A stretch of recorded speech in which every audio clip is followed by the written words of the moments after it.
வணக்கம் நேயர்களே, கடவுளூர் டிவி நேயருக்கு லக்ஷ்மணா அன்பு வணக்கங்கள். இப்போ நம்ம பார்க்க போகிறது வார ராசி பலன் 3ஆம் தேதியிலேருந்து 9ஆம் தேதி வரை எப்படி இருக்க போகுது நான் பார்க்க போகிறோம். எப்போதுமே சொல்றதான் லக்னத்துக்கு பாருங்கள், ராசிக்கு பார்க்குற லக்னத்துக்கு பார்க்க ரொம்ப பர்ஃபெக்டாக இருக்கும். உதாரணமாக ஒரு மகர லக்னம் விருச்சிக ராசினா நீங்கள் விருச்சிக ராசிக்கான பலன்களை பார்க்கறதோட மகர ராசிக்கான பலன்களை பார்க்கும்போது ரொம்ப பர்ஃபெக்டாக இருக்கும். முதல்ல வருது புது பலன்கள், அதுக்கப்புறம் தசாபுத்தி பலன்கள். உங்களுக்கு என்ன தசாபுத்தி அந்தரங்கள் நடக்குதோ ஸோ அதை வந்து மிங்கிள் பண்ணி பார்க்கும்போது ரொம்ப பர்ஃபெக்டாக இருக்கும். அதுக்கப்புறம் வீடியோட எண்டில் டிப் ஆஃப் த வீக் இருக்குது, மறக்காமல் பாருங்கள். மீனராசி. ஸோ மீனராசிக்கு வந்து பார்த்தீங்கன்னா உங்களுக்கு ராசி அதிபதி குரு வந்து பார்த்தீங்கன்னா 10ஆம் அதிபதி 3 புதிய தொழில் ஒப்பந்தங்கள் வருவதற்கான ரொம்ப சிறப்பாக இருக்குது. இதுவரை வந்து கொஞ்சம் குரு வக்கரமாக இருந்தால் கொஞ்சம் ஸ்லோ டவுனாக இருந்தது, இப்போ கொஞ்சம் வேகமாக போகிறதுக்கான வாய்ப்பெல்லாம் ரொம்ப நல்லாயிருக்கு. குழந்தைகளோட வளர்ச்சிக்காக கொஞ்சம் வந்து நம்ம மெனக்கட்டு ஒரு விஷயம் பண்ணுறமான விஷயங்கள் கண்டிப்பாக இருக்கும். மற்றபடி உங்களுக்கு 2 மற்றும் 9ஆம் அதிபதியான செவ்வாய், ஸோ 2 மற்றும் 9ஆம் அதிபதியான செவ்வாய் வந்து 4ல் இருக்கும்பொழுது நல்ல ஒரு தாய் தந்தை சொந்தமான விஷயங்களும் கொஞ்சம் சின்ன சின்ன பிடிவாதங்கள் ஈகோ கிளாஷஸ் வர்றதுக்கான வாய்ப்புகளும் கொஞ்சம் கவனமாக இருக்கணும். மற்றபடி வந்து வரணும் பெரிய ப்ராப்ளம் இல்லை. அதுக்கு 3 8ஆம் அதிபதியான சுக்கிரன் வந்து உங்களுக்கு ராசியிலே வந்து உச்சமாக இருக்கும்போது கொஞ்சம் கவனம் தேவை. பெண்கள் சம்பந்தமான விஷயங்கள் ரொம்ப வந்து கவனமாக இருக்கிறது ரொம்ப ரொம்ப அவசியம். புதிய பெண் தொடர்புகள் சில பேருக்கு வந்து அதனால் ஒரு தலைவலி வர்றதுக்கான வாய்ப்பு ரொம்ப கேர்ஃபுல்லாக இருக்கிற காலகட்டங்கள் கொஞ்சம் பார்த்து நடந்துக்குங்க. ஸோ அதுக்கப்புறம் பார்த்தீங்கன்னா 4 7ஆம் அதிபதியான புதன், 4 7ஆம் அதிபதி புதன் வந்து பார்த்திங்கன்னா உங்களுக்கு 11 பெரிய லாபங்கள். ஸோ சொத்து சம்பந்தமான விஷயங்கள், மனைவியால் வந்து நல்ல லாபங்கள், சுப நிகழ்ச்சிகள் சார்ந்த விஷயங்கள் நடப்பதற்கான ரொம்ப சிறப்பாக இருக்குது. ஸோ அதுவுமே ரொம்ப சிறப்பு தாங்க. அதுக்கப்புறம் பார்க்கும்போது உங்களது 5ஆம் அதிபதியான சந்திரன் சிறப்பான பலன்கள் இருக்கணும். குழந்தைகளோட வளர்ச்சி வந்து அடுத்தடுத்த கட்டத்துக்கு முன்னேறுவதற்கான ரொம்ப சிறப்பாக இருக்குது. அதுக்கப்புறம் பார்க்கும்போது உங்களுக்கு 6ஆம் அதிபதியான சூரியன். ஸோ 6ஆம் அதிபதி சூரியன் வந்து 11ல் இருக்கும்போது நல்ல அங்கீகாரம், முதலாளிகள் வந்து வேலை செய்கிறவங்க நல்ல அங்கீகாரம் கொடுத்து பெரிய முன்னேற்றங்கள் வருவதற்கான வாய்ப்பு, நல்ல லாபங்கள், நல்ல ஒரு வளர்ச்சி கிடைப்பதற்கான வாய்ப்பு ரொம்ப சிறப்பாக இருக்குது. அதுக்கப்புறம் பார்க்கும்போது உங்களது 7ஆம் அதிபதியான புதன் வந்து உங்களுக்கு 11ல் இருக்கும்போது நல்ல சுப நிகழ்ச்சிகள், மனைவியால் ஒரு உல்லாசங்கள், சந்தோஷங்கள், குதூகலமாக இருக்கிறதுக்கான வாய்ப்பு ரொம்ப நல்லாயிருக்கு. 8ஆம் அதிபதியான சுக்கிரன் வந்து ராசியிலே இருக்கும்போது சில நேரங்கள் வந்து மனைவி வந்து ரொம்ப டார்ச்சரும் பண்ணுவாங்க. அதே நேரத்தில் பெண்கள் விஷயங்களில் ரொம்ப ரொம்ப ரொம்ப ரொம்ப கவனமாக இருந்துங்க. அது இப்போ சனி வந்து இப்போ வந்து சுக்கிரன் வந்து பார்த்திங்கன்னா உங்களுக்கு வந்து 3 8ஆம் அதிபதி வந்து அது குருடைய சாரத்தில் போகும்போதோ இல்லை சனியோட சாரம் கொஞ்சம் அந்த ஒரு ஸ்ட்ரெஸ்ஸஸை கொஞ்சம் கொடுக்கும். ஸோ அதனால் கொஞ்சம் கேர்ஃபுல்லாக இருங்க. எதையும் போட்டு கன்ஃபியூஸ் பண்ணிக்காமல் இருக்கிறது நல்லது. பெரிய அளவில் வந்து எதிர்பார்ப்புகள் அதிகமாக இல்லாமல் இருந்தாலே போதும், ஹாப்பியாக இருக்கலாம். ஸோ தேவையில்லாத கற்பனைகள், தேவையில்லாத இப்படி ஆகிடும் அப்படி ஆகிடும், 3ன்றது வந்து இல்யூஷன், நிறைய வந்து இப்படி ஆகிடும்ன்ற கற்பனைகளை கொடுக்கும். அதை மட்டும் தூக்கி போட்டு இருக்கிற வாழ்க்கை இன்றைக்கி சந்தோஷமாக ஆகணும்னு நினச்சிக்கோங்க. மற்றபடி தேவையில்லாத ஸ்ட்ரெஸ்ஸஸ்லாம் மண்டையில் போட்டு ஒழட்டிக்காமல் இருக்கிறது ரொம்ப ரொம்ப நல்லது. ஸோ அதுக்கப்புறம் பார்க்கும்போது உங்களுடைய 9ஆம் அதிபதி செவ்வாய் வந்து பார்த்திங்கன்னா உங்களுக்கு 4 அதெல்லாம் சிறப்பான பலன்கள் தான் கொடுக்கும். 10ஆம் அதிபதியான குரு வந்து பார்த்திங்கன்னா உங்களுக்கு நல்ல ஒரு வளர்ச்சி, நல்ல ஏற்றங்களும், தொழில் ரீதியான விஷயங்கள் கொஞ்சம் கவனம் தேவை. ஏன்னா சந்திரனுடைய சாரத்தில் போகும்போது அகலக்கால் வைக்காமல் இருக்கிறது ரொம்ப ரொம்ப நல்லதுங்க. ஸோ மற்றபடி என்னங்க இதுவரை பார்த்து பொது பலன்கள். இப்போ பார்க்கும்போது தசாபதி பலன். மீன லக்னமாக இருந்து சூரிய தசாபதி என்ன சூரியன் வந்து பார்த்திங்கன்னா 6ஆம் அதிபதி வந்து உங்களுக்கு 11ல் இருக்கும்போது வேலை சம்பந்தமான விஷயம், பெரிய வளர்ச்சி, பெரிய ஒரு முன்னேற்றங்கள் வருவதற்கான இப்போ ரொம்ப சிறப்பாக இருக்குது. மீன லக்னமாக சந்திர தசாபதி சந்திரன் வந்து சிறப்பான பலன்களும், குழந்தைகளோட வளர்ச்சி ரொம்ப சிறப்பாக இருக்கும். நல்ல ஒரு பிரயாணங்கள் மேற்கொள்வதற்கான ரொம்ப நல்லா இருக்குங்க. மீன லக்னமாக இருந்து செவ்வாய் தசாபதி, செவ்வாய் வந்து பார்த்திங்கன்னா உங்களுக்கு வந்து 9ஆம் அதிபதி 9ஆம் அதிபதியாக இருந்து அது 4ல் இருக்கும்போது புதிய சொத்துக்கள் வாங்கலாங்கிற எண்ணங்கள், புதிய வண்டி வாங்கலாங்கிற எண்ணங்களை ஏற்படுத்தும். ஸோ மற்றபடி வந்து பார்த்திங்கன்னா அப்பாவுடைய உடல்நலம் சார்ந்த விஷயங்கள், வெளியூரில் இருக்கும் சின்ன மன உளைச்சல் வருவதற்கான இப்போ இருக்குது, கொஞ்சம் பார்த்து நடந்துக்கணும். மீன லக்னமாக வந்து ராகு தசாபதி, ராகு வந்து பார்த்திங்கன்னா ஒரு ராசியிலே இருந்த சனியுடைய சாரத்தில் தேவையில்லாத சின்ன செலவுகள் ஏற்படுறதுக்கான வாய்ப்பு ரொம்ப கவனமாக இருக்கணும். ஸோ அது கொஞ்சம் கேர்ஃபுல்லாக இருக்கின்ற ஒரு காலகட்டங்கள். தேவையில்லாத பெரிய லாபம் வரும்னு சொல்லிட்டு இறங்கிடும், ஐயோ இப்போ கை காசு போச்சுக்கிற மாதிரி விஷயங்களும் கொஞ்சம் கேர்ஃபுல்லாக இருந்துக்குங்க. மீன லக்னமாக வந்து புதன் தசாபதி 4 7ஆம் அதிபதி புதன் வந்து உங்களுக்கு 11ல் இருக்கும் சுப நிகழ்ச்சியை சார்ந்த விஷயம் நடப்பதற்கான இப்போ ரொம்ப நல்லாயிருக்கும். ஒரு சொத்துக்கள், ஒரு வண்டி வாகனங்கள் அமைவதற்கான வாய்ப்பு இருக்கும். நல்ல ஒரு பார்ட்னர்ஷிப் கிடைக்கிறதுக்கான வாய்ப்பு, நல்ல உல்லாசமாக சந்தோஷமாக இருக்கிறதுக்கான வாய்ப்பு ரொம்ப நல்லாயிருக்கு. அதுக்கப்புறம் பார்க்கும்போது உங்கள் மீன லக்னமாக வந்து கேது வந்து 7ல் இருக்கும்போது கணவன் மனைவிக்குள்ள கொஞ்சம் சின்ன கருத்து வேறுபாடு வருவதற்கான வாய்ப்பு. பட் இருந்தாலும் அதெல்லாம் பெரிய ப்ராப்ளம் வரும். ஏன்னா ஒரு பெரிய வருமானம் வரும்போது இதெல்லாம் மறைஞ்சு போயிடும். சின்னதாக வந்து வாக்குவாதங்கள் வரும், அதை மட்டும் கொஞ்சம் தள்ளி வச்சுட்டு வாழ்ந்துக்க வேண்டியதாக.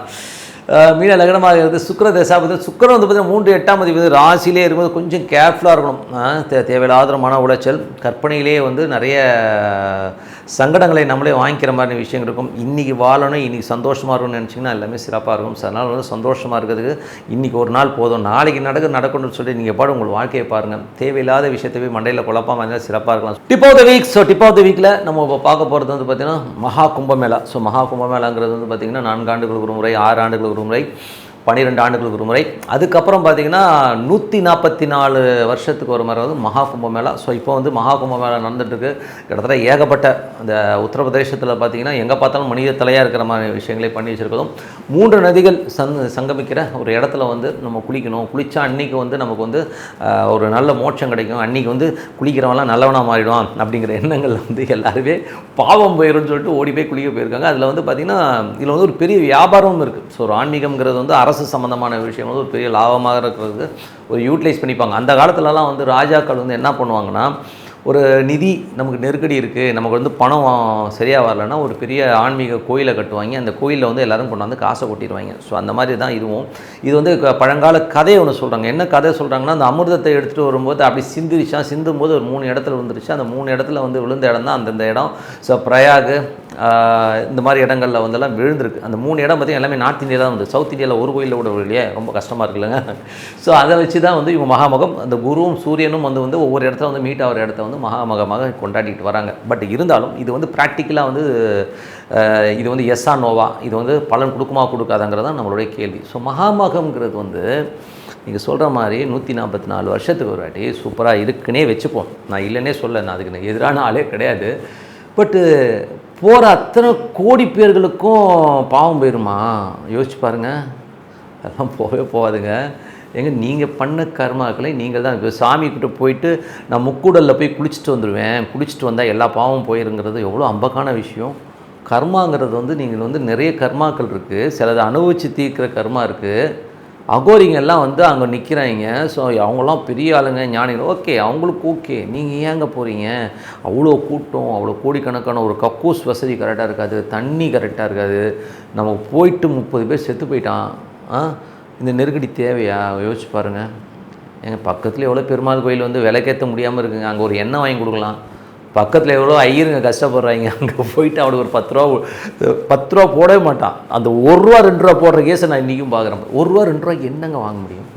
மகாமகத்தில் போயிட்டு அவ்வளோ செலவு பண்ணிக்கிட்டீங்க. இந்த ஃப்ளைட்லேயும் ட்ரெயின்லேயும் போயிட்டு.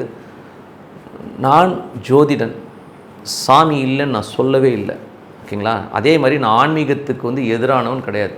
மகாமகம் முடிச்சாலும் அங்கே முக்கூடல் இருக்க தான் செய்யும். இதை பற்றி வந்து ஓஷோ வந்து ஒரு இடத்துல சொல்லியிருக்காருங்க.